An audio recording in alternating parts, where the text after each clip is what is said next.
ગાડી છે આ બંને પેંડા તો ખવડાવું છે ખોટા નકર રોય છે ફોન કરી જે વ્યક્તિને કોલ કર્યો છે તે હોલમાં વ્યસ્ત છે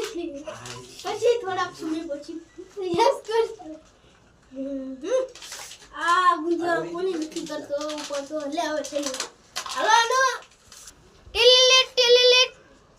હા બોલો ભી અલા ભાઈબંધ મેં નવી ગાડી લીધી પેંડા ખાવા નથી તમારે કઈને હા દે તો ખાઈ ને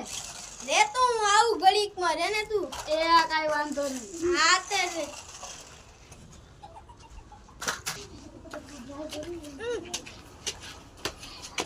અનુજા આ બોલ બોલ અલા પેંડા ખાવા તમારે લાવ એક દે ગાડી જોવી હા નથી દેખો ચક્કર તો મારા કોંગ્રેચ્યુલેશન હો તમારે કોંગ્રેચ્યુલેશન હાલ ગાડી દેખા હાલો જો મારી ગાડી તારો બાપ ગાડી તો દેખાવા દે